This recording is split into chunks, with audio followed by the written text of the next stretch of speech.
I go up to a pickup truck and it's literally $100,000. Yeah, $100,000 for a pickup truck. And then you have dealerships trying to charge $200 for nitrogen, $1,000 window tint, $1,500 for resistol, and then they want to do a market adjustment for $10,000. And they're still trying to do market adjustments, and we're less than a month away from 2025, and they have so much inventory. So it's hilarious that they're trying to do that, but they just can't get over the greedy COVID times. And then you have the deal with the consumers changing. Honestly, a lot of people are saying, hey, I don't need that big pickup anymore. I don't need that anymore. And it's just, you look at the numbers, and I think it probably has to do with everything's just so dang expensive, and every pickup truck is insanely expensive. So consumers are moving over to kind of back to sedans.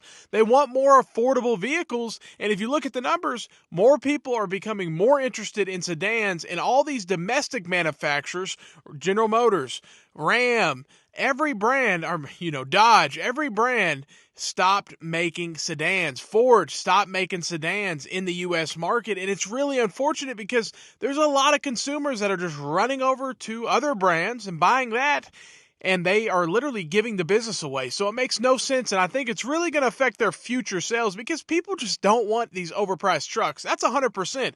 They're not even really trucks you can use. They have a short bed. They're $100,000. They're plastic all over the place. They're just going to break and do this and that. They're just so dang expensive. They're unreliable. The cylinders shut off. All this stuff goes on. It's not a real truck, in my opinion, in a lot of these situations.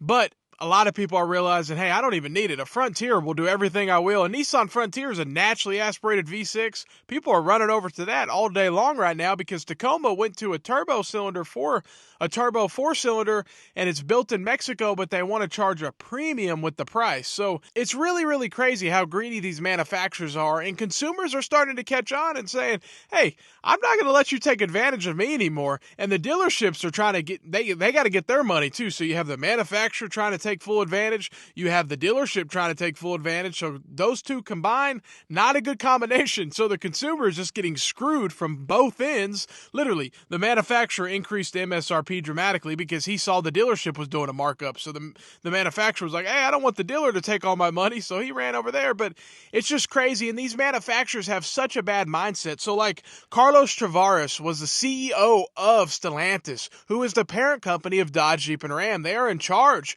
And he was a terrible CEO for the American auto industry. He really was. And his whole mindset was EV. He wanted to push full electric. And hey, maybe eventually, but it ain't right now. And guess what? He cut costs like no other. He was cost cutting on everything. So Carlos's mindset was to cut costs on everything, literally everything. You had Jeep Wranglers that were missing paint in certain areas. It was a bad situation. It's bad. And guess what? His whole mindset was EV. So he wasn't even thinking of putting any additional funds into any gas vehicles. In his mind, they can rot. There's no reason to do any additional effort on those vehicles. Actually, make them as cheap and as bad as possible because we don't even care. Our future is another path. And that's the problem. That was a terrible mindset, and most people would agree, and that's why he's not the CEO anymore. But here's the deal. A lot of manufacturers need to realize you guys have to think about now. You guys can't just think about 20 years in the future, and you guys have to realize you guys are trying to do this whole thing with the EV push and all this, but then you're trying to kind of offset the cost with selling very expensive standard combustion engine vehicles. So you're trying to offset the cost, and people are like, nah, I can't do that. I'm not paying $80,000 for a pickup so you can sell a Ford Lightning for $70,000. And the Ford Lightning is gonna, they're losing $100,000 per Lightning. It's just crazy. They lose so much money on these electric vehicles, but they continue to produce them. And it's like, hey, Tesla makes money. They can sell vehicles and make money, but not Ford. No one wants a Ford EV, or I would say most people don't want an electric vehicle from Ford. It's just a fact. Some people do, but most don't. And a lot of dealers are getting forced to take allocations, and they're like, hey, I don't want to do that.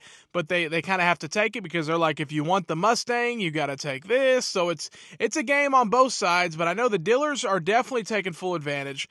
and the manufacturers and the consumers are just wising up and saying, I'm not going to overpay for a pickup. So the pickup crisis, it's here. People are saying they don't need one, they don't want one, and they're not paying those prices. And honestly, the older trucks are more reliable. Anything '07, anything before '07, man, those are some reliable trucks, especially an older 2500. That's solid. Those things are solid, solid. What they're putting out now, even the diesel 2500s are having a lot of issues because they use a lot of stuff to try to make it more efficient, and it's causing more issues. So let me know what you think. Have a great day and stay blessed.